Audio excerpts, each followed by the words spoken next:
I work for Nudge Education, and I represent Yorkshire and Lincolnshire for Nudge. Nudge is a national company, and we were born from the need to catch those children and young people who are chronically disengaged in some way, whether that's from learning or from life. Our remit is extraordinarily broad. We've got a very broad church of young people and practitioners. Um, and we have two strands. We have Nudge Minds and we have Nudge Education. The Nudge Minds is our interventions purely based on non-clinical therapeutic work. So if we had a Nudge Minds referral, that would be for somebody who perhaps education is not the primary need right now. They're not able to access it.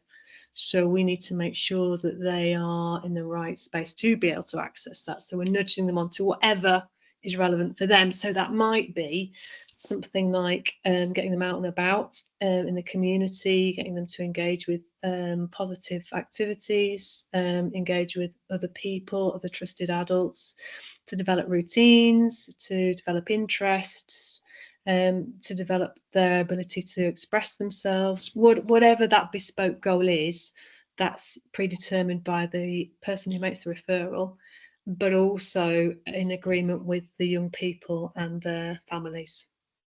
So we're kind of we're utterly bespoke. So no two interventions are ever the same, but we nudge them along to whatever we think is relevant and whatever's going to work. And we are blessed in that by the time a referral's been made to us, the young people have usually been through a few other services that haven't worked. And so therefore, we have license to work with them in a different way. And the commissioners know that. So most of the time when the young people get to meet us, they're really surprised and happy that they don't have to follow the same rules that they may have had to do before. So obviously we're not going to make them wear a uniform. We're building it entirely around them and on their terms and in their time scale. So most of the time it works really nicely because we work on building up that relationship first, the connection, because it's a relational approach, and then only once that's established can we move them forward. And because the commissioners understand that when they make that referral to us, they know most of the time that if just because something hasn't worked terribly well for 6 sessions, that doesn't mean we stop. We keep going, and the longer that young person's been disengaged, and of course then usually the longer it's going to take to re-engage. So we're all about persevering and doing what they need.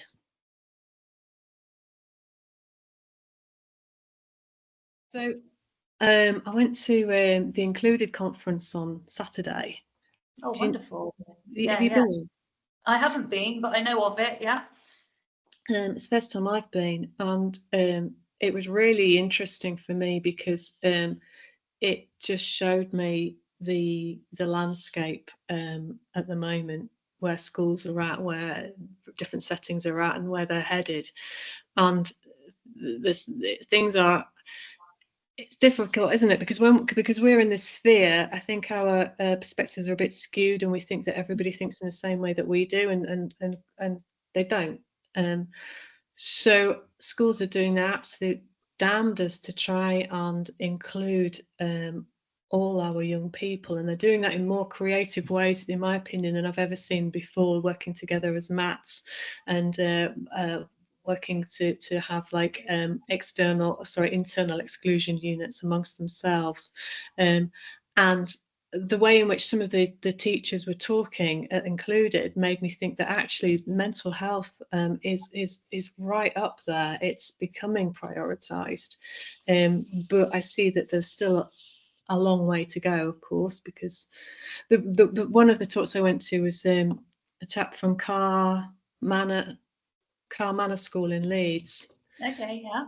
And he was giving examples of different types of leadership, and the leadership at his school was really quite different to any other you would normally expect. It was very much about putting the children's mental health first, and it almost as an aside, he said, oh, and by the way, yeah, we did also get progress aid, and we're really doing very well as far as Ofsted is concerned. So he's sort of showing that the two are not mutually exclusive. So so yes, I think things are moving in the right direction, but I think we've got a long way to go.